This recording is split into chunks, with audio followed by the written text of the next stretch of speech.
오늘 우리가 함께 만나볼 사람은 평생을 지독한 편두통과 고독, 그리고 아무도 이해해주지 않는 깊은 생각 속에서 보냈던 한 남자입니다. 흔히 사람들은 그를 망치를 든 철학자라 부르며 강인함의 상징으로 여기곤 하지만 우리가 오늘 만나게 될 니체는 조금 다릅니다. 우리의 아픔을 가장 잘 이해해줄, 어쩌면 우리와 참 많이 닮은 연약한 한 인간의 이야기입니다. 1881년 8월의 어느 날이었습니다. 스위스의 알프스 산맥 속에 자리한 작은 마을 실스 마리아의 차가운 공기가 그의 가슴 깊숙이 스며듭니다. 그는 해발 1800m나 되는 고요한 호숫가를 홀로 걷고 있었지요. 낡은 코트깃을 바짝 세우고 잘 보이지 않는 눈을 가늘게 뜨며 한 걸음 한 걸음을 내딛던 그는 돌연 거대한 피라미드 모양의 바위 앞에 멈춰 섭니다. 그는 당시 몸도 마음도 부서질 대로 부서진 상태였습니다. 시력은 거의 잃어가고 있었고 지독한 두통은 1년 중 수백 일을 그를 괴롭혔으며 세상 그 누구도 그의 진심을 알아주지 않았던 지독한 방랑의 시간이었지요. 그 순간 그의 머릿속을 번개처럼 스쳐 지나간 것은 영원히 다시 돌아온다는 뜻을 가진 거대하고도 잔인한 생각이었습니다. 지금 당신이 살고 있는 이 고통스러운 삶이 토씨 하나 틀리지 않고 똑같이 영원히 반복된다면 당신은 과연 웃을 수 있겠는가? 이 질문 앞에서 니체는 그 바위 앞에 주저앉아 한참을 울었습니다. 상상해보세요. 내가 겪은 이 모든 아픔과 눈물이 앞으로도 영원히 반복된다니 얼마나 끔찍하고 무서운 일이었겠습니까? 그런데 여기서 우리가 놓치고 있던 놀라운 사실이 있습니다. 그가 흘린 눈물은 절망 때문이 아니라 자신의 가혹한 운명을 비로소 온 마음으로 껴안기로 한 자의 안도감이었습니다. 니체는 집으로 돌아와 식어버린 찻잔을 손에 쥐고 자신의 일기장에 이렇게 적었습니다. 나의 정오가 왔다. 그림자가 가장 짧아지는 시간, 모든 것이 가장 투명하게 드러나는 그 정오에 그는 자신의 고통까지도 사랑하기로 결심한 것입니다. 당신의 삶도 때로는 반복되는 고난 속에 있는 것처럼 느껴지겠지만 그 모든 순간이 모여 지금의 당신이라는 소중한 존재를 만들었습니다. 니체가 그토록 처절하게 당신 자신을 사랑하라고 외쳤던 이유는 우리의 삶이 비록 힘들지라도 영원히 반복되어도 좋을 만큼 그 자체로 충분히 눈부시고 가치 있기 때문입니다. 당신의 오늘이 니체의 정오처럼 찬란하게 빛나기를 진심으로 바랍니다. 우리의 삶에도 가끔은 잊히지 않는 서늘한 가을날의 기억이 하나쯤은 있지요. 이 이야기는 1844년 10월의 어느 날 독일의 아주 작은 마을 레켄에서 시작됩니다. 오래된 돌벽으로 둘러싸인 어느 목사관의 공기는 언제나 신성하면서도 어딘가 무겁게 가라앉아 있었습니다. 그곳은 고소한 빵 냄새보다는 오래된 성경책의 가죽 냄새와 차가운 유황 냄새가 더 익숙한 곳이었지요. 바로 이곳에서 훗날 세상을 뒤흔든 철학자 프리드리히 니체가 태어났습니다. 어린 시절의 니체를 당신이 마주한다면 가장 먼저 그의 커다란 눈망울을 보게 될 겁니다. 그는 유난히 말이 없고 조용한 아이였습니다. 다른 아이들이 흙장난을 치며 뛰어놀 때 니체는 홀로 마당의 늙은 사과나무 아래 앉아 있곤 했지요. 나뭇잎이 서로 부대끼는 소리나 교회 종탑에서 울려 퍼지는 묵직한 종소리를 들으며 그는 아마도 아주 어린 나이부터 직감했을 겁니다. 이 세상에는 눈에 보이는 것 너머에 거대하고도 알 수 없는 침묵이 흐르고 있다는 사실을 말이지요. 니체의 아버지는 마을 사람들의 존경을 한 몸에 받던 목사였습니다. 어린 니체에게 아버지는 신의 목소리를 전하는 대리인이자 세상에서 가장 거대한 산과 같은 존재였지요. 하지만 그 든든했던 산이 무너지기 시작한 건 니체가 고작 4살이 되던 해였습니다. 아버지는 원인 모를 뇌질환으로 시력을 잃어갔고 매일 밤 고통 속에서 신음해야 했습니다. 당신은 상상해 보셨나요? 그 어린 4살 아이의 눈에 비친 아버지의 고통을 말입니다. 밤마다 얇은 벽을 타고 들려오던 아버지의 비명은 어린 니체의 마음속에 아주 아픈 질문을 남겼습니다. 왜 착한 사람이 이렇게 아파야 하는지, 왜 간절한 기도는 그 고통을 멈추게 하지 못하는지에 대해서요. 결국 아버지가 세상을 떠나던 날, 레켄의 하늘은 유난히 낮고 흐렸습니다. 검은 상복을 입은 어린 니체는 아버지의 관이 차가운 땅 속으로 내려가는 소리를 들었습니다. 툭툭 하고 흙덩이가 부딪히는 그 소리는 니체의 영혼에 평생 지워지지 않는 낙인이 되었습니다. 슬픔은 거기서 멈추지 않았습니다. 얼마 지나지 않아 하나뿐인 어린 동생 요제프마저 세상을 떠났고 목사관의 공기는 이제 죽음의 그림자로 가득 찼습니다. 니체는 이제 할머니와 어머니 그리고 두 고모와 여동생에 둘러싸인 집안의 유일한 남자가 되었습니다. 그 지독한 상실감을 이겨내기 위해 아이는 홀로 낡은 피아노 앞에 앉았습니다. 건반을 누르는 그 순간만큼은 죽음의 냄새가 진동하는 방 안에서 벗어날 수 있었지요. 사람들은 검은 옷을 입고 예의 바르게 성경을 외우는 그를 보며 어린 목사님이라 부르며 대견해했습니다.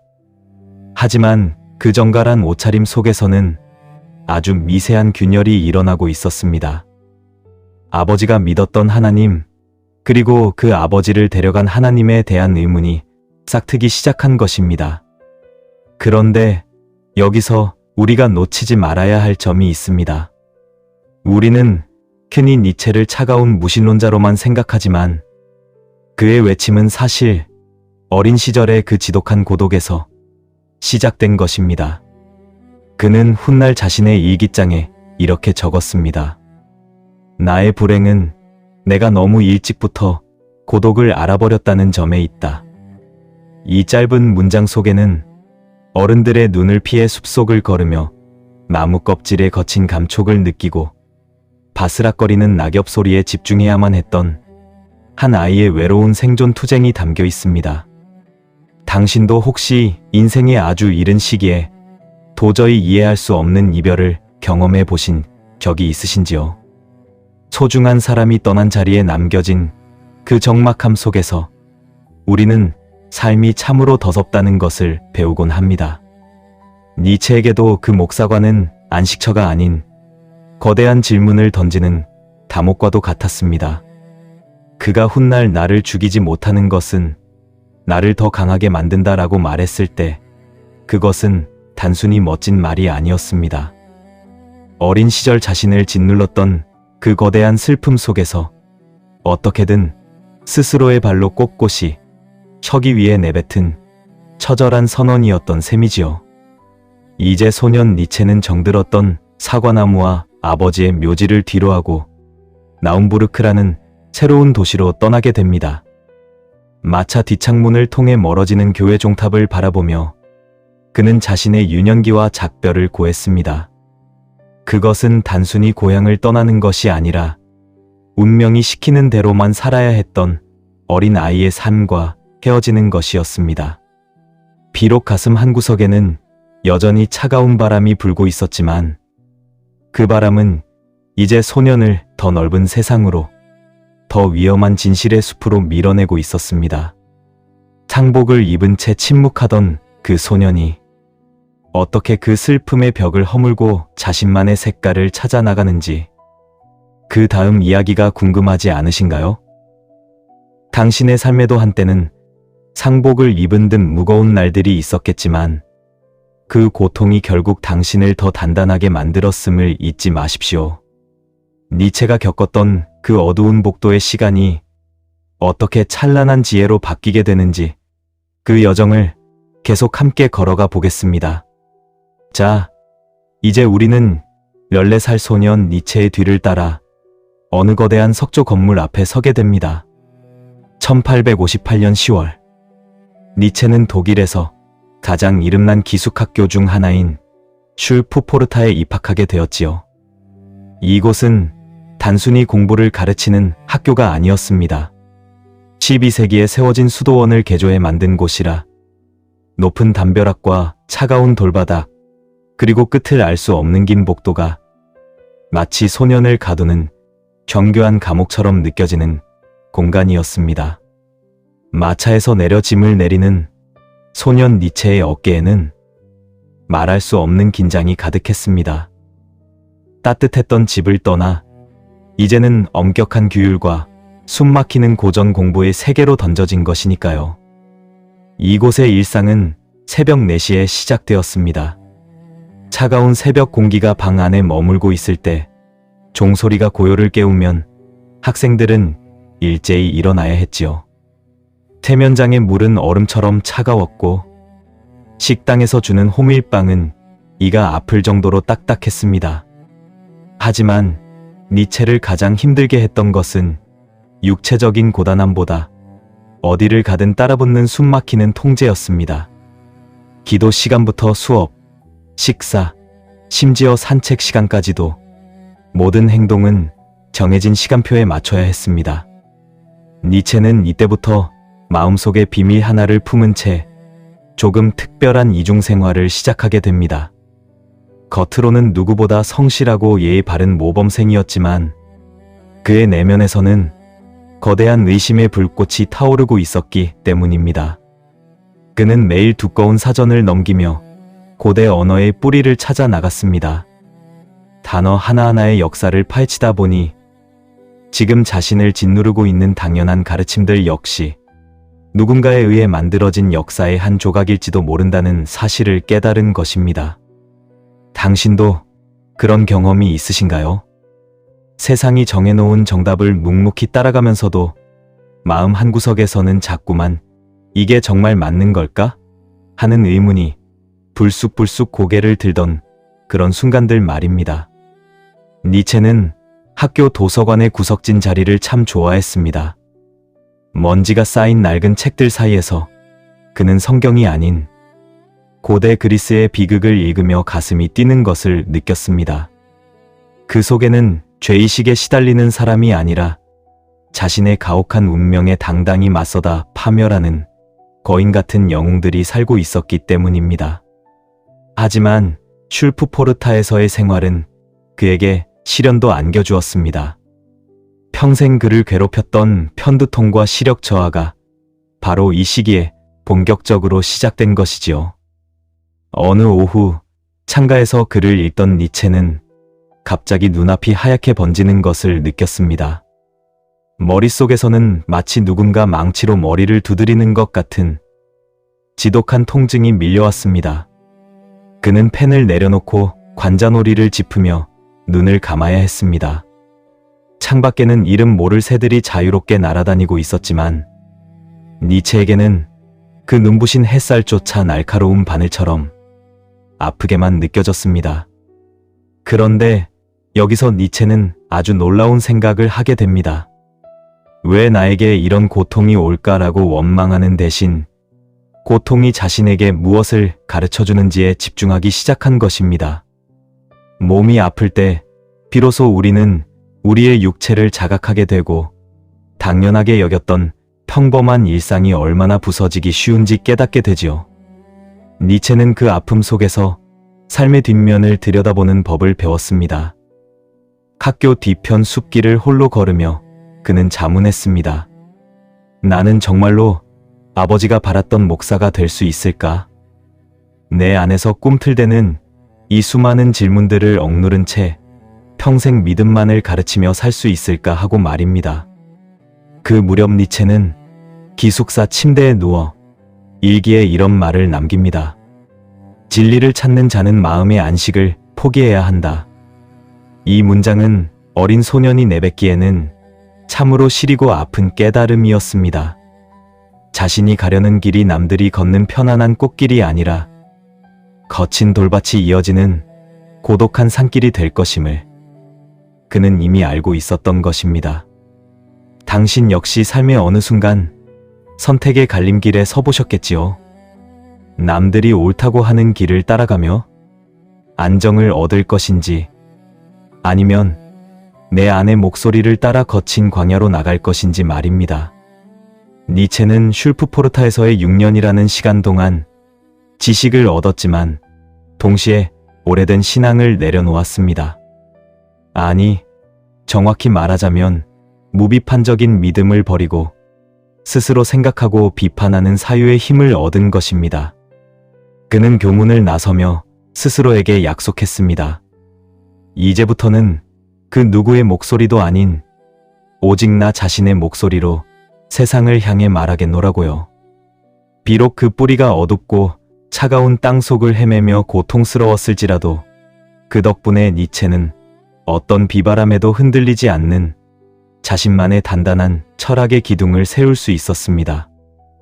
인생의 차가운 복도를 지나온 당신에게 니체의 이 고독한 성장이 작은 용기가 되었으면 좋겠습니다.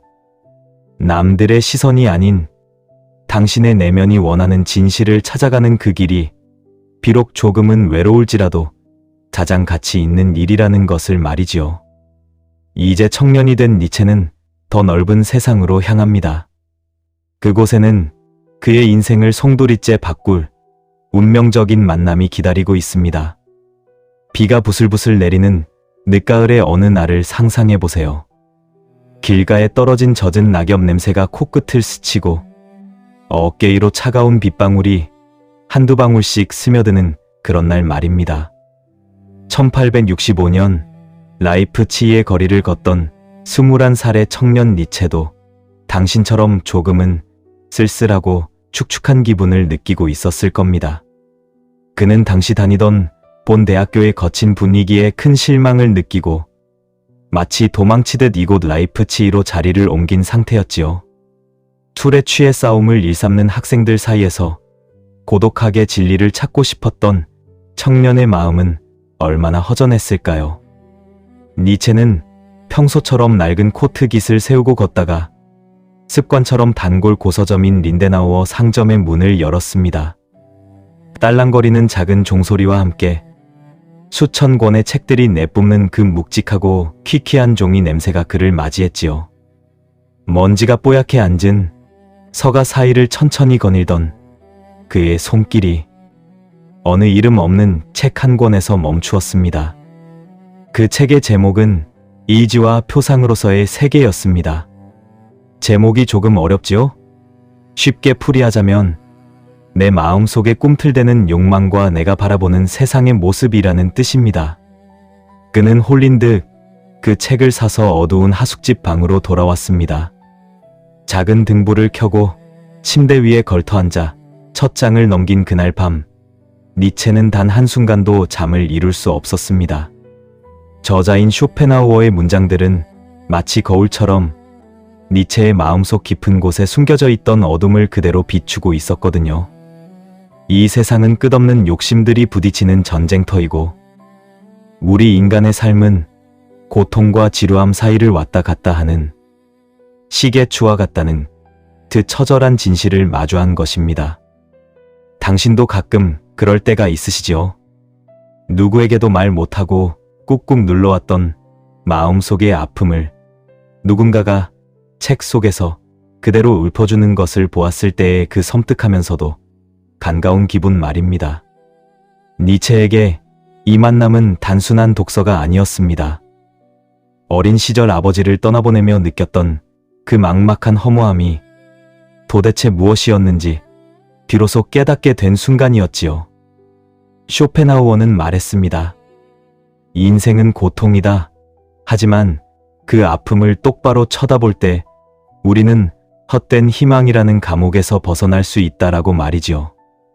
그런데 여기서 정말 중요한 반전이 일어납니다. 보통 사람들은 인생이 고통이라는 말을 들으면 낙담하고 포기하기 마련이지요. 하지만 니체는 달랐습니다. 그는 쇼펜하우어가 보여준 그 고통의 바다를 보았지만 그 바다에 빠져 죽는 대신 그 위에서 당당히 파도를 타기로 결심한 것입니다. 인생이 비록 아프고 힘들지라도 그것조차 내 삶의 일부로 받아들이고 사랑하겠다는 그 유명한 운명의 씨앗이 바로 이 어두운 하숙방에서 싹을 틔운 셈입니다. 당신을 괴롭히는 해묵은 상처나 결핍이 있으신가요? 니체는 그 상처야말로 당신이 누구인지를 알려주는 가장 정직하고 소중한 흔적이라고 말합니다. 그는 라이프치히의 좁은 방에서 자신의 아픔을 외면하는 대신 그 상처를 깊게 파헤쳐 진실을 보려 했습니다. 그것은 지독하게 외로운 일이었지만 동시에 세상의 시선으로부터 자유로워지는 유일한 길이기도 했지요. 니체는 이 깨달음을 바탕으로 겨우 24살이라는 젊은 나이에 스위스 바젤 대학의 교수가 되는 놀라운 성공을 거둡니다. 하지만 그의 마음속에는 이미 성공보다 더 큰 폭풍이 준비되고 있었습니다. 라이프치히를 떠나던 날, 그는 쇼펜하우어의 책을 가장 소중하게 챙겼습니다. 그 서늘한 진실의 무게는 평생토록 그의 심장을 뛰게 만들었지요. 비 내리는 거리를 지나 자신만의 철학을 세상에 내던질 준비를 마친 이 청년은 이제 또 다른 거대한 운명을 향해 발걸음을 옮깁니다. 인생의 소나기를 맞으며 길을 잃은 것 같은 기분이 들 때 라이프치히 고서점의 그 청년을 기억해 보십시오. 가장 어두운 책 속에서 가장 찬란한 자신의 길을 찾아냈던 것처럼 당신의 아픔 속에도 당신만이 발견할 수 있는 보석이 숨겨져 있을지 모릅니다. 이제 교수가 된 니체 앞에 나타난 예술의 거인 리하르트 바그너와의 만남은 또 어떤 불꽃을 튀게 될까요? 그 뜨겁고도 위험한 우정의 이야기가 당신을 기다리고 있습니다. 1868년 11월의 어느 밤이었습니다. 라이프치히의 날씨는 참으로 얄궂게도 진눈깨비가 섞인 찬 바람이 외투기 사이로 사정없이 파고들던 저녁이었지요. 24살의 청년 니체는 떨리는 손으로 어느 웅장한 저택의 문을 두드렸습니다. 그 문 너머에는 당시 온 유럽을 뒤흔들던 불세출의 음악가 리하르트 바그너가 기다리고 있었습니다. 방 안으로 들어선 니체의 코끝을 가장 먼저 자극한 것은 바그너가 즐겨 쓰던 진한 향수 냄새와 그가 입고 있던 갈색 벨벳 가운의 부드러운 빛깔이었습니다. 바그너는 이미 세상을 다 가진 거장이었지만 새파랗게 젊은 니체를 마치 오래된 친구처럼 따뜻하게 맞아주었지요. 두 사람은 밤이 깊어가는 줄도 모르고 쇼펜하우어의 철학과 고대 그리스의 비극에 대해 뜨거운 대화를 나누었습니다. 바그너의 목소리는 그의 음악처럼 화려하고 힘이 넘쳤고 니체는 그 거부할 수 없는 매력에 그만 마음을 다 빼앗겨 버리고 말았습니다. 당신도 살면서 누군가를 지독히 우러러보며 내 영혼을 온전히 맡기고 싶다는 생각을 해보신 적이 있으신지요? 어린 시절 아버지를 일찍 여의었던 니체에게 31살이나 많았던 바그너는 정신적인 아버지이자 유일한 구원자였습니다. 니체는 스위스 루체른 호숫가의 바그너 저택을 제 집처럼 드나들며 인생에서 가장 행복한 한때를 보냈습니다. 아침이면 호숫가 안개를 보며 함께 산책을 하고 저녁이면 바그너가 연주하는 미완성 오페라 소리를 들으며 예술의 미래를 꿈꿨지요. 니체는 그 벅찬 행복을 담아 자신의 첫 책을 바그너에게 바치며 그를 이 시대의 위대한 영웅이라 찬양했습니다. 하지만 당신도 아시다시피 태양이 너무나 눈부시면 그 아래 드리워진 그림자도 그만큼 짙어지기 마련입니다. 니체는 바그너라는 거대한 태양 옆에서 조금씩 자신의 색깔이 지워지고 있다는 사실을 깨닫기 시작했습니다. 바그너는 니체를 진정한 친구로 여기기보다 자신을 숭배하고 자신의 사상을 널리 퍼뜨려줄 젊은 조수쯤으로 생각했거든요. 바그너의 자만심은 날로 커졌고 그의 주변은 예술이 아닌 허영과 편협한 생각들로 가득 차기 시작했습니다. 결정적인 순간은 바그너가 지은 거대한 극장에서 찾아왔습니다.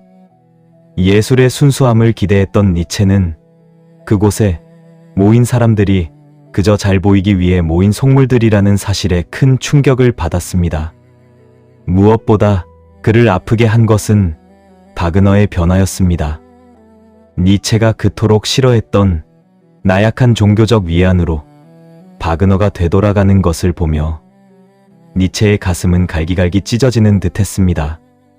그는 어느 추운 겨울밤 바그너가 보낸 대본을 보며 창밖의 어둠을 오래도록 응시했습니다. 그리고 직감했습니다. 이제는 이 거대한 태양으로부터 멀어져야 할 때라는 것을요. 소중한 친구나 존경하는 스승과 헤어지는 그 순간의 고통, 그것은 단순히 사람을 잃는 것이 아니라 나의 일부를 도려내는 아픔이지요. 니체는 바그너와 결별한 후 지독한 편두통과 위장병에 시달리며 몸부림쳤습니다. 마음의 병이 몸으로 터져 나온 것이었습니다. 하지만 그는 바그너와 함께했던 따뜻한 벽난로와 호숫가의 추억을 뒤로하고 홀로 차가운 알프스 산맥을 향해 발걸음을 옮겼습니다. 바그너라는 거대한 우상을 파괴해야만 비로소 니체라는 단 하나의 진실에 도달할 수 있었기 때문입니다. 니체는 훗날 자신의 일기에 이렇게 적었습니다. 내가 사랑했던 그 사람을 나는 죽여야만 했다. 그래야만 내가 살 수 있었기 때문이다. 이 말 속에는 바그너를 향한 여전한 그리움과 그럼에도 불구하고 내 길을 가야만 한다는 처절한 다짐이 담겨 있습니다. 그는 바그너를 떠나보낸 뒤에야 비로소 누구의 제자도 아닌 자기 자신으로 우뚝 설 수 있었습니다. 우리 삶에서도 가끔은 내가 가장 의지했던 존재를 놓아주어야만 진정한 내 삶이 시작되는 순간이 찾아오곤 합니다. 니체에게 이 이별은 죽음만큼 아팠지만 그 어두운 터널을 통과했기에 그는 비로소 세상에 없던 자신만의 철학을 완성할 수 있었습니다. 이제 홀로 남겨진 니체는 알프스의 높은 고원지대를 떠돌며 세상 그 누구도 가보지 못한 사유의 끝으로 나아갑니다. 살면서 가끔은 내가 가진 모든 것을 내려놓고 어디론가 훌쩍 떠나고 싶다는 생각을 해보신 적이 있으신가요? 세상이 정해준 이름표도 떼어버리고 오직 나라는 사람 하나로만 존재하고 싶은 그런 순간 말입니다. 1879년 35살의 니체는 바로 그런 선택을 했습니다. 그는 정들었던 대학교의 교수라는 높은 자리와 안정적인 월급, 사회적인 명예를 모두 내려놓고 길을 떠났습니다. 그의 손에 남은 것은 쥐꼬리만 한 연금과 낡은 노트 몇 권, 그리고 평생을 따라다닌 지독한 통증뿐이었지요. 당시 니체의 몸은 말 그대로 만신창이었습니다.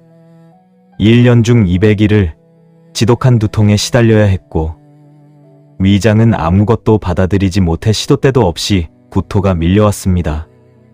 눈은 너무나 나빠져서 책을 몇 줄 읽는 것조차 칼날로 눈을 긋는 것처럼 고통스러웠지요. 사람들은 이제 니체의 인생은 끝났다고 수군거렸습니다. 하지만 니체는 오히려 그 무너져가는 육체 속에서 기묘한 자유를 느꼈습니다. 이제는 누군가를 가르치는 기계가 아니라 오직 자신의 삶을 실험하는 탐구자가 되었기 때문입니다. 그가 아픈 몸을 이끌고 찾아간 곳은 스위스의 아주 작은 마을 실스 마리아였습니다. 해발 1800m, 그러니까 6000피트나 되는 아주 높은 고원지대였지요. 그곳의 공기는 가슴 속 깊은 곳까지 씻어내릴 듯 차갑고 투명했습니다. 니체는 어느 농가의 좁은 2층 방을 빌렸습니다. 낡은 침대 하나와 나무 책상 하나가 전부인 소박한 방이었지만 그는 그곳에서 매일 아침 5시에 일어나 직접 커피를 끓이며 창밖의 알프스 산맥이 붉게 물드는 것을 지켜보았습니다. 그에게 고독은 외로움이 아니라 자신의 영혼을 천천히 음미하는 예배의 시간이었던 셈이지요. 니체는 매일 대여섯 시간씩 산길을 걸었습니다. 무릎까지 오는 장화를 신고 낡은 코트 주머니에는 항상 수첩을 넣고 다녔지요. 우리가 오늘날 읽는 그의 날카로운 문장들은 따뜻한 책상 앞이 아니라 바람 부는 절벽 끝에서 혹은 고요한 호숫가를 걷는 그의 발걸음 사이에서 태어났습니다. 그러던 1881년 8월의 어느 날이었습니다. 호숫가를 걷던 니체는 거대한 피라미드 모양의 바위 앞에 멈춰 섰습니다. 그 순간 그의 머릿속을 번개처럼 때린 생각이 있었습니다. 그것이 바로 영원회귀라는 것이지요. 당신에게 만약 이런 질문이 던져진다고 상상해 보세요. 당신이 지금까지 겪어온 모든 슬픔과 눈물, 그리고 힘겨웠던 모든 순간이 글자 하나 틀리지 않고 영원히 반복된다면 당신은 과연 그 삶을 다시 살겠다고 웃으며 말할 수 있겠습니까? 처음에 니체는 그 무서운 질문 앞에 주저앉아 엉엉 울었습니다. 자신의 그 비참한 병마와 외로움이 영원히 반복된다는 건 축복이 아니라 저주처럼 느껴졌기 때문입니다. 그런데 여기서 니체의 인생을 바꾼 놀라운 깨달음이 일어납니다. 그는 차가운 바람을 맞으며 생각하고 또 생각했습니다. 그리고 마침내 고개를 들었습니다. 만약 내가 단 한순간이라도 진심으로 행복했다면, 그 찰나의 기쁨을 위해서라면 나는 이 모든 고통을 기꺼이 다시 겪겠다. 그것이 바로 당신의 운명을 사랑하라는 뜻의 아모르 파티입니다. 니체는 더 이상 자신의 병을 미워하지 않기로 했습니다. 자신의 가난과 고독을 부끄러워하지도 않기로 했지요. 오히려 그 모든 아픔이 나라는 유일한 사람을 만들어낸 가장 소중한 재료임을 받아들인 것입니다. 당신도 반복되는 일상 속에서 가끔은 허무함을 느끼실 테지요. 어제와 똑같은 오늘, 그리고 별 따를 것 없는 내일이 올 것 같아 마음이 쓸쓸해질 때도 있을 겁니다. 하지만 니체는 우리에게 말합니다. 그 반복되는 하루야말로 당신이 가장 뜨겁게 사랑해야 할 보석이라고요. 지금 당신이 마시는 따뜻한 차 한 잔, 창밖을 지나가는 부드러운 바람, 그리고 곁에 있는 사람의 목소리. 이 모든 것이 영원히 반복되어도 좋을 만큼 지금 이 순간을 정성을 다해 살아가라고 말이지요. 니체는 6000피트 높이의 고독 속에서 비로소 한 마리의 독수리처럼 자유로워졌습니다. 누구의 눈치도 보지 않고 누구의 허락도 구하지 않은 채 그는 오직 삶이라는 진리를 향해 날아올랐습니다. 당신의 삶에도 혹시 이런 실스 마리아 같은 공간이 있으신지요? 세상의 모든 소음을 뒤로하고 오직 당신의 내면과 마주 앉을 수 있는 그런 높은 곳 말입니다. 당신의 아픔조차 당신의 일부로 껴안는 순간 당신의 인생은 이전과는 전혀 다른 찬란한 빛을 내기 시작할 것입니다. 니체는 이제 이 뜨거운 깨달음을 세상에 전하기 위해 산을 내려오려 합니다. 그의 손에는 인류 역사상 가장 위험하고도 아름다운 책, 짜라투스트라는 이렇게 말했다의 원고가 들려 있었지요. 하지만 아쉽게도 세상을 향한 그의 진심은 너무나 차가운 외면을 마주하게 됩니다.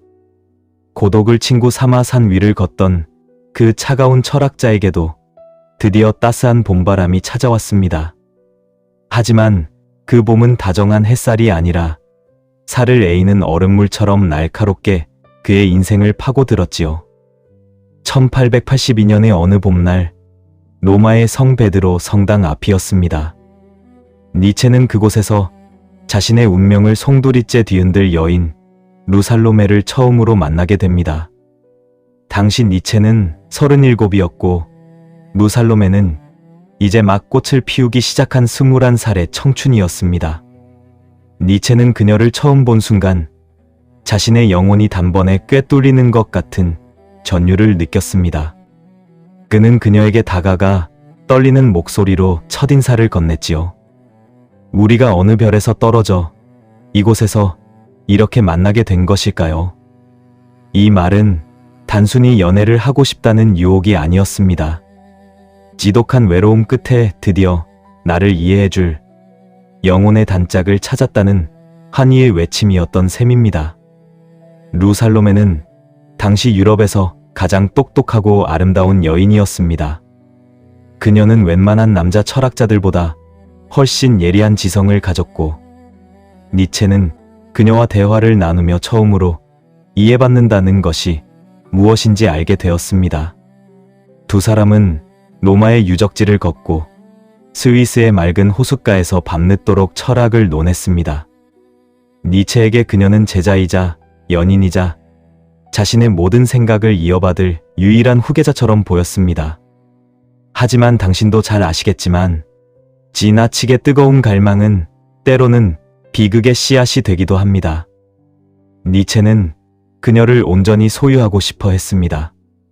그는 그녀에게 2번이나 간절하게 청혼을 했지요. 하지만 자유로운 영혼이었던 루살로메에게 니체의 청혼은 고귀한 우정을 가두려는 쇠사슬처럼 느껴졌습니다.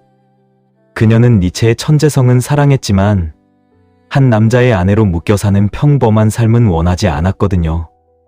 그녀는 니체의 친구인 파울레와 함께 셋이서 자유롭게 공부하며 지내길 바랐습니다. 여기서 우리는 아주 묘한 사진 한 장을 떠올리게 됩니다. 니체와 그의 친구가 마차를 끌고 있고 그 마차 위에서 루살로메가 채찍을 든 채 서 있는 사진입니다. 니체는 기꺼이 그녀의 생각 아래 무릎 꿇을 준비가 되어 있었지만 동시에 그 모습은 그에게 지독한 굴욕감과 질투를 안겨주었습니다. 결국 니체의 여동생이 두 사람 사이를 이간질하고 니체의 서툰 집착이 뒤엉키면서 관계는 산산조각이 나고 맙니다. 루살로메는 미련 없이 니체를 떠났고 니체에게 남겨진 것은 따뜻한 위로가 아니라 얼음처럼 차가운 거절의 편지 한 통뿐이었습니다. 가장 믿었던 사람에게, 내 속마음을 다 보여주었던 사람에게 거절당했을 때의 그 참담함을 당신도 혹시 느껴본 적이 있으신지요? 니체에게 이 시련은 단순한 연애 실패가 아니었습니다. 사람이라는 존재에게 가졌던 마지막 기대가 무너지는 순간이었지요. 그는 다시 혼자가 되었습니다. 아니, 이전보다 훨씬 더 지독하고 깜깜한 어둠 속에 갇히고 말았습니다. 그는 일기장에 이렇게 적었습니다. 이제야 나는 진정으로 혼자가 되었다. 이 고독은 나를 미치게 하거나 아니면 나를 신으로 만들 것이다. 그런데 여기서 정말 놀라운 일이 일어납니다. 가장 밑바닥의 고통 속에서 니체 철학의 결정판인 짜라투스트라는 이렇게 말했다가 태어나기 시작한 것입니다. 사랑에 실패하고 인간에게 절망한 남자가 오히려 인간을 넘어선 강인한 존재에 대해 이야기하기 시작한 것이지요. 그는 루살로메를 향한 애증을 스스로 다스려야 했습니다. 그러지 않으면 당장이라도 죽을 것만 같았기 때문입니다. 그녀가 떠난 빈자리에 그는 가상의 인물을 세웠고 그의 입을 빌려 이렇게 외쳤습니다. 그대들 스스로가 그대들의 구원이 되어야 한다. 우리는 종종 누군가가 나를 구원해 주길 바랍니다. 나를 사랑해주고 알아주는 사람이 생기면 내 고달픈 인생이 조금은 나아질 거라 믿으며 타인에게 기대곤 하지요. 니체 역시 그랬습니다. 하지만 루살로메라는 거울이 깨졌을 때 그는 비로소 홀로 서는 법을 배웠습니다. 남의 눈에 비친 내가 아니라 오직 내가 나를 바라볼 때의 그 당당함을 찾기로 한 것입니다. 루살로메는 훗날 니체를 이렇게 회상했습니다. 그는 결코 사랑받을 수 없는 사람이었다. 이미 인간의 경계를 넘어버린 사람이었기 때문이다. 이 말은 참 잔인하지만 정확했습니다. 니체는 지상의 사랑을 꿈꿨으나 결국 그 실패를 통해 더 높은 하늘의 지혜로 나아갔던 것입니다. 루살로메라는 이름은 그의 가슴에 깊은 흉터로 남았지만 그 상처 덕분에 그는 길을 잃지 않는 이정표를 얻었습니다. 사랑하는 사람을 잃고 홀로 남겨진 당신에게 니체의 이 시린 겨울이 작은 위로가 되었으면 좋겠습니다. 그는 거절당하고 버려진 그 끝자락에서 비로소 자기 자신이라는 가장 소중한 친구를 만났습니다. 가장 아픈 상처가 가장 단단한 새살이 되듯 당신의 고독 또한 당신을 더 위대한 존재로 만들어줄 준비물일지 모릅니다. 이제 홀로 춤추며 완성해 나간 그의 찬란한 고독의 기록들을 더 깊이 들여다보고 싶지 않으신가요? 루살로메라는 뜨거운 태양이 지나간 자리, 당신의 마음에는 어떤 풍경이 남았을까요? 찬바람만 부는 시린 겨울이었을까요? 아니면 모든 것을 태워버린 뒤의 허무함이었을까요? 놀랍게도 니체에게 그 상처는 그의 생애에서 가장 위대한 불꽃을 피워 올리는 밑거름이 되었습니다. 1883년 초 프랑스 남부의 니스라는 도시에 지중해의 푸른 바다가 내려다 보이는 가파른 절벽 길을 한 남자가 마치 무언가에 홀린 듯 미친 듯이 걷고 있었습니다. 그는 당시 친구에게 보낸 편지에 이렇게 적었지요.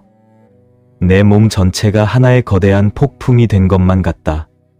나는 지금 글을 쓰고 있는 것이 아니라 내 안에 있는 누군가에 의해 쓰이고 있다. 당시 니체가 머물던 방은 아주 좁고 보잘것없었습니다. 창문을 열면 짠바다 내음이 밀려왔지만 방 안에는 오직 잉크 냄새와 낡은 종이 냄새뿐이었지요.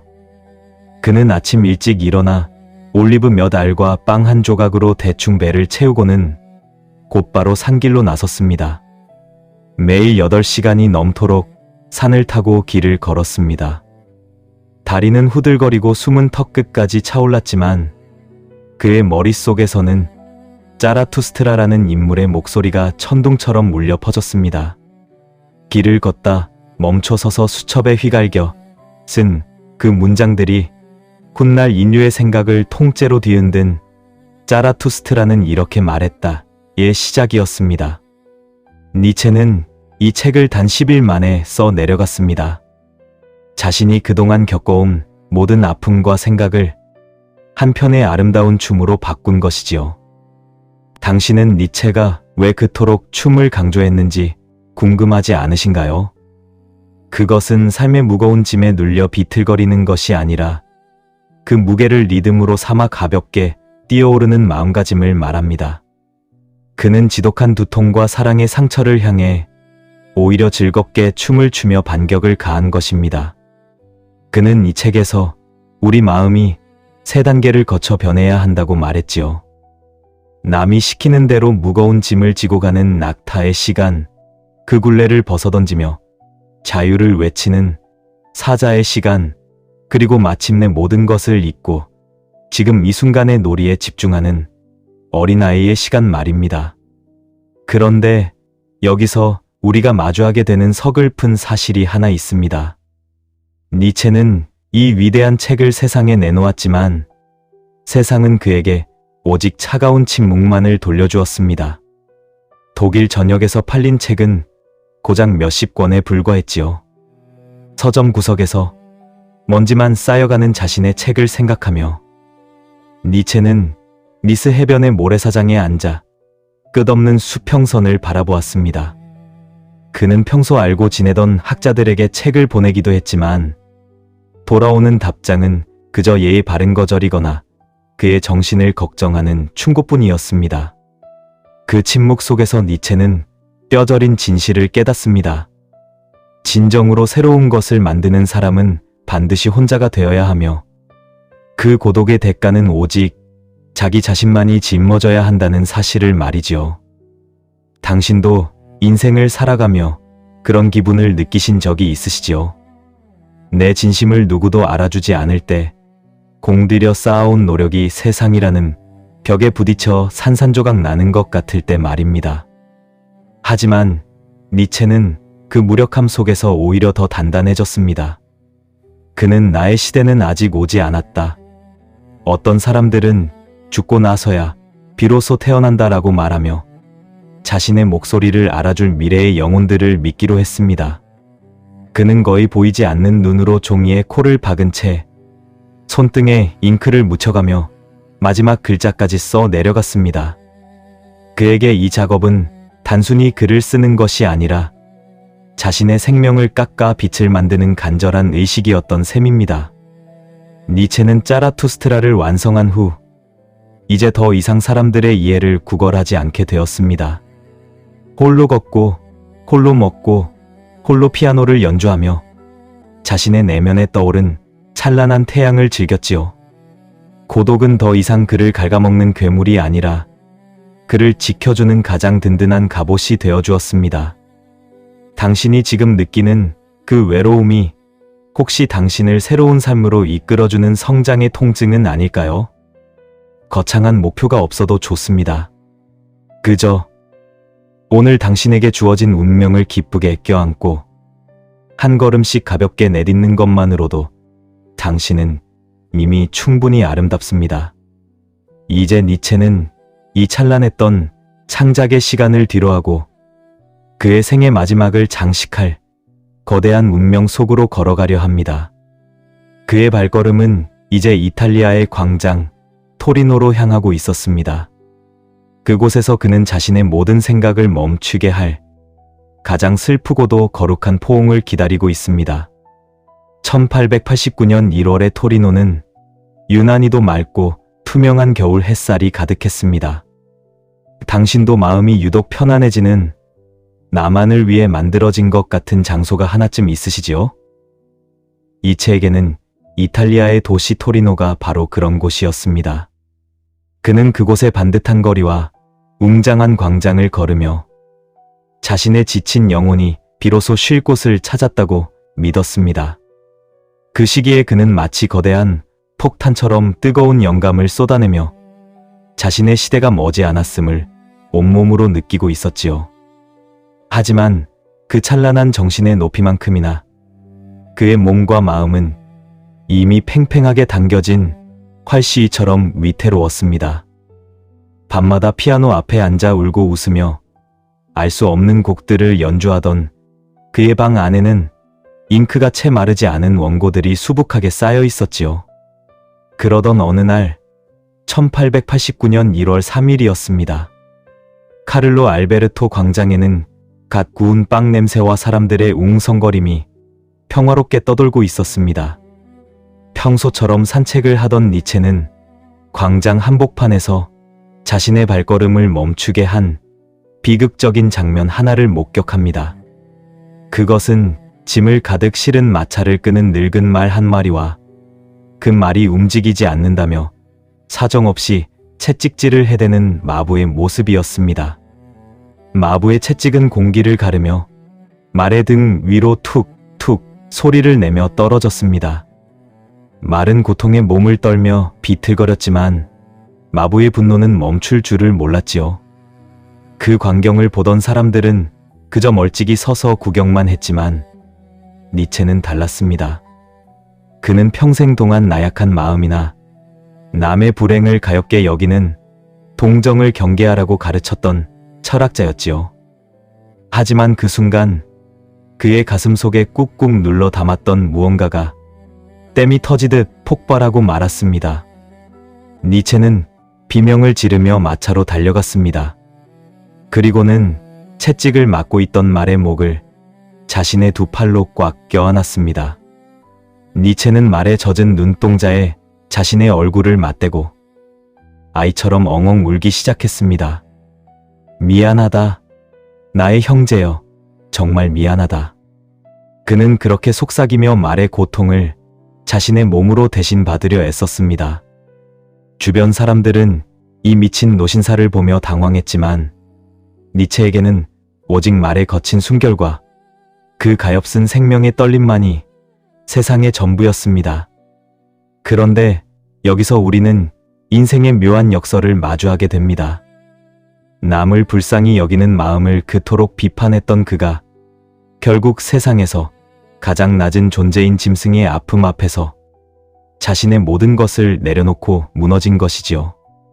그것은 머리로 계산하는 철학이 아니라 살아있는 모든 것에 대해 느끼는 뜨거운 연민이었습니다.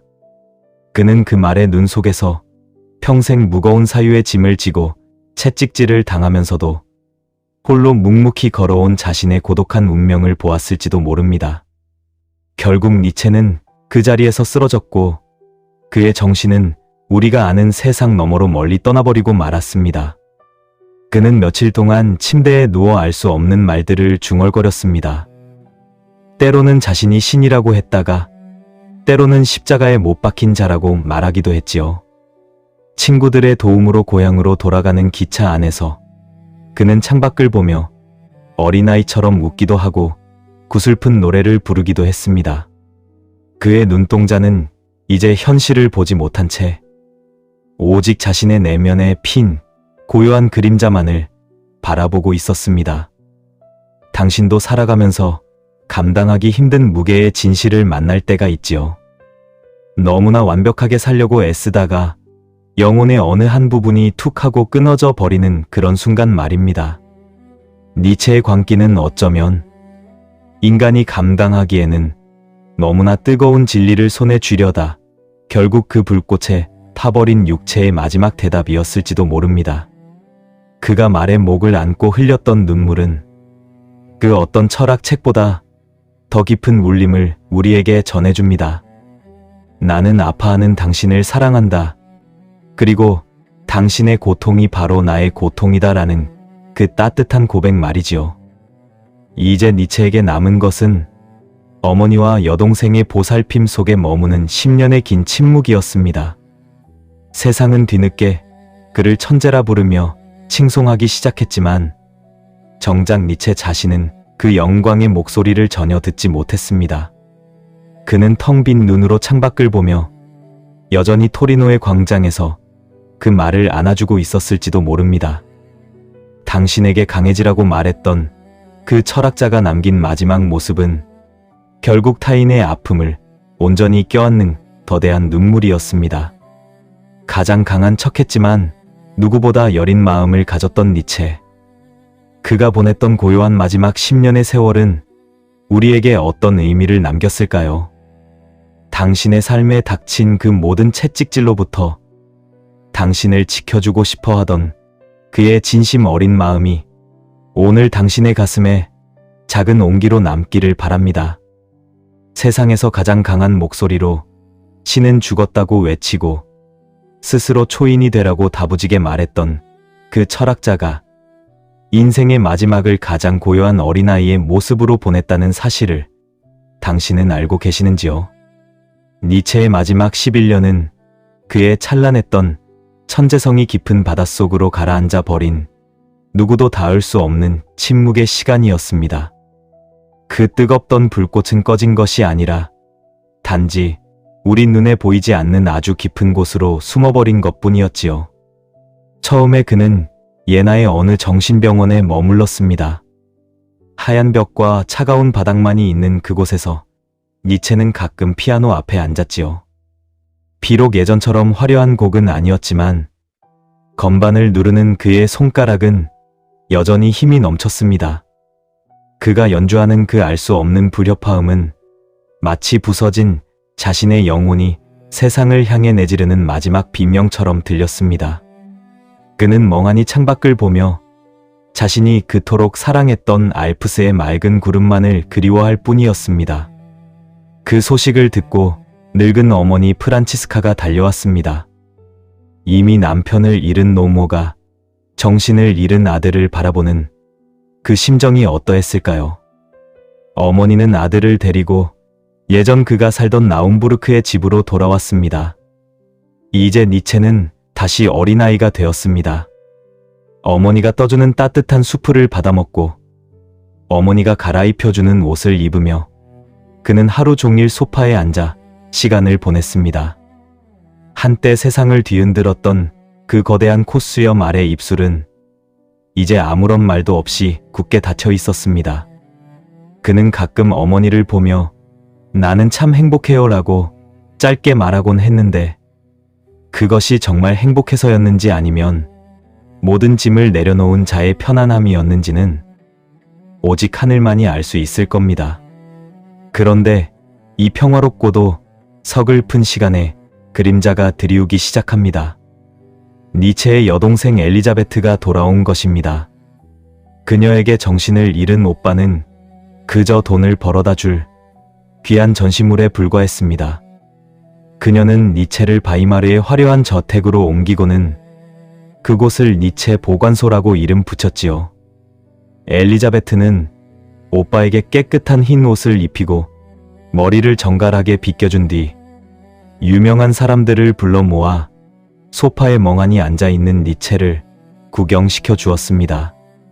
사람들은 그 위대한 철학자를 보기 위해 줄을 섰고 그녀는 그 옆에서 오빠의 사상을 자기 마음대로 떠들어댔습니다. 당신은 아마 이 대목에서 참으로 가슴이 답답해지실 겁니다. 더 비극적인 것은 그녀가 니체가 남긴 글들을 제멋대로 고치기 시작했다는 사실이지요. 니체가 그토록 싫어했던 편협한 생각들을 교묘하게 집어넣어 그의 철학을 훗날 전쟁의 도구로 오해받게 만든 주범이 바로 그녀였습니다. 니체는 바로 옆방에서 자신의 진심이 난도질당하는 것도 모른 채 그저 지는 해를 바라보며 묵묵히 앉아 있을 뿐이었습니다. 그의 침묵은 세상에 대한 마지막 수용이었을까요? 아니면 가장 처절한 형벌이었을까요? 그는 가끔 거울 속에 자신을 보며 낯선 이에게 묻듯 중얼거렸습니다. 당신은 누구입니까? 나는 당신을 어디선가 본 적이 있습니다. 1900년 8월, 니체의 육체는 서서히 꺼져가고 있었습니다. 더 이상 수프조차 삼키지 못하게 된 그달의 어느 정오 무렵, 니체는 마지막으로 눈을 크게 떴습니다. 그는 곁에 있던 여동생을 바라보았고 그 눈동자에는 아주 잠깐 예전의 그 날카로운 빛이 스쳐 지나갔지요. 그리고는 나직하게 자신의 마지막 한마디를 내뱉었습니다. 엘리자베트.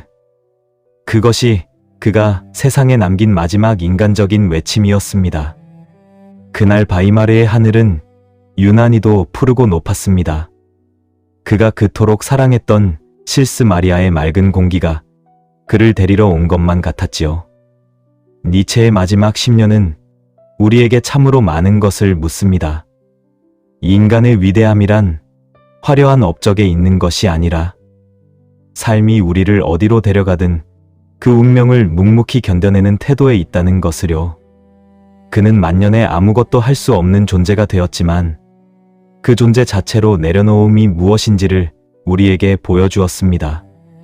자신의 모든 지식과 명성을 내려놓고 그저 숨 쉬는 인간으로 돌아갔던 니체. 그가 남긴 텅 빈 눈동자는 오늘 당신에게 이렇게 묻고 있습니다. 당신은 지금 무엇을 그토록 꽉 쥐고 있느냐고. 그 모든 것을 잃어버린 순간에도 당신은 당신 자신으로 남을 수 있느냐고 말이지요.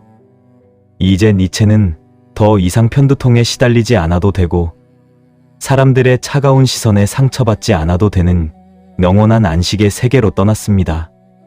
비록 그의 삶은 고통과 외로움으로 가득했지만 그는 마지막 순간까지 자신의 운명을 사랑하려 애썼습니다. 오늘 당신의 삶이 비록 조금 고단할지라도 니체가 우리에게 남겨준 운명을 사랑하라는 그 따뜻한 인사를 당신의 마음속에 소중히 간직하셨으면 좋겠습니다. 이제 우리는 프리드리히 니체라는 거대하고도 험난한 산맥을 내려와 그가 우리에게 남긴 마지막 선물 앞에 서게 되었습니다. 1900년 8월의 어느 서늘한 오후였습니다. 독일의 작은 마을 뢰켄에서는 니체의 마지막 길을 배웅하는 장례식이 치러지고 있었지요. 그는 자신이 태어났던 목사관 옆의 작은 묘지로 먼 길을 돌아 아버지와 동생 곁으로 다시 돌아갔습니다. 세상은 여전히 시끄럽고 혼란스러웠지만 그를 덮은 흙덩이 위로 내리는 햇살만큼은 유난히도 평화로웠습니다. 평생을 세상의 오해와 싸우고 지독한 통증을 견뎌냈던 그가 마지막으로 당신에게 건네고 싶었던 말은 무엇이었을까요? 그것은 비극적인 한탄이 아니라 아모르 파티, 즉 당신의 운명을 사랑하라는 뜨거운 축복이었습니다. 운명을 사랑한다는 것, 당신은 이 말이 어떻게 들리시나요? 혹시 나에게 찾아온 불행을 어쩔 수 없이 받아들이라는 기운 없는 포기처럼 느껴지지는 않으신지요? 하지만 니체가 말한 이 말은 그런 나약한 굴복이 아닙니다. 오히려 내 삶에 닥쳐오는 그 어떤 폭풍우조차도 기꺼이 껴안고 그 비바람 속에서 신나게 춤을 추겠다는 가장 강력한 다짐이지요. 그는 실스 마리아의 차가운 바위 옆에서 이렇게 깨달았습니다. 만약 우리가 단 한 번의 순간이라도 진심으로 기뻐했다면 그 한 번의 환희를 위해서 내 삶의 모든 슬픔과 눈물을 기꺼이 다시 겪겠다고 말할 수 있어야 한다고 말이지요. 우리의 일상은 가끔 너무나 무겁고 버겁게 느껴질 때가 있습니다. 남들과 비교하며 내 모습이 초라해 보일 때도 있고, 사랑하는 사람에게 거절당하거나 도저히 넘을 수 없는 벽 앞에 섰을 때 우리는 자신의 팔자를 탓하기도 합니다. 하지만 니체는 그 어둠의 시간이야말로 당신이라는 유일한 걸작을 빚어내기 위한 신성한 조각칼이라고 말합니다. 생각해보세요. 그에게 지독한 편두통이 없었다면, 누살로메와의 그 아픈 이별이 없었다면 우리는 결코 그 찬란한 지혜의 문장들을 만날 수 없었을 겁니다. 고통은 그를 부순 것이 아니라 그를 더 넓은 세계로 안내하는 소중한 문이 되어 주었던 것이지요. 자, 이제 잠시 눈을 감고 당신의 지난 날들을 가만히 떠올려 보십시오. 지우고 싶은 기억이나 부끄러운 실수, 그리고 다시는 겪고 싶지 않은 아픈 상처들이 떠오르시나요? 니체는 그 모든 순간을 향해 크게 예라고 대답하며 웃어주라고 권합니다. 그 상처들이 하나하나 모여 지금의 당신을 만들었으며, 당신의 삶은 그 자체로 이미 완벽한 예술작품이라고 위로해 줍니다. 자신의 불행까지 사랑하는 사람만이 진정한 기쁨을 누릴 자격이 있다는 말, 참으로 역설적이지만 정직한 진리이지요. 삶의 밝은 면만 사랑하는 것은 반쪽짜리 사랑일 뿐입니다. 축축하고 외로운 그림자까지 내 일부로 받아들일 때 우리는 비로소 내 인생의 진짜 주인이 될 수 있습니다. 니체는 우리에게 초인이 되라고 말했습니다. 어려운 한자어인 초인은 자기 자신을 뛰어넘어 극복하는 사람이라는 뜻입니다. 이 초인은 하늘을 날거나 기적을 부리는 대단한 존재가 아닙니다. 매일 아침 눈을 뜨며 나에게 주어질 모든 시련을 반갑게 환영하고, 삶의 끝자락에서도 내 삶은 참으로 아름다웠다고 고백할 수 있는 평범하지만 위대한 당신 같은 사람을 말합니다. 이 깊은 밤 홀로 느끼는 그 막막함조차도 니체에게는 새로운 노래의 시작이었습니다. 그러니 당신 스스로를 너무 몰아세우지 마십시오. 당신의 고독은 잘못 살고 있다는 증거가 아니라 당신의 영혼이 더 깊어지고 있다는 아주 좋은 신호니까요. 밤이 아주 깊었습니다. 니체는 토리노의 광장에서 말의 목을 껴안으며 우리에게 마지막 눈물을 보여주었지요. 그 눈물은 세상의 모든 약한 것들, 그리고 고통받는 모든 생명에 대한 깊은 사랑이었습니다. 이제 그가 당신의 침대 곁에서 나직하게 속삭이는 소리를 들어보십시오. 괜찮습니다. 당신의 삶은 충분히 가치 있습니다. 당신이 겪는 그 모든 일들은 당신을 더 단단하게 만들고 있으며, 당신은 그 운명의 파도를 타고 저 멀리 빛나는 바다로 나아갈 것입니다. 당신의 아픔을 사랑하십시오. 당신의 고독을 사랑하십시오. 그리고 무엇보다 지금 이 순간 살아있는 당신 자신을 온 마음으로 사랑하십시오. 오늘 밤 니체와 함께한 이 긴 산책이 당신의 마음에 작은 위로가 되었기를 진심으로 바랍니다. 그가 알프스의 산길을 걸으며 느꼈던 그 상쾌한 공기가 당신의 포근한 꿈속에도 가득 스며들기를 기도하겠습니다. 삶은 때로 우리를 속이고 힘들게 하지만 그 모든 순간을 뚫고 여기까지 걸어온 당신은 이미 승리자입니다. 내일 아침 눈을 뜰 때 당신의 창가에 비치는 햇살이 운명이 보내는 따뜻한 미소처럼 느껴지기를 바랍니다. 이제 평온한 안식 속으로 들어가십시오. 당신의 삶은 영원히 반복되어도 좋을 만큼 참으로 눈부시고 소중합니다.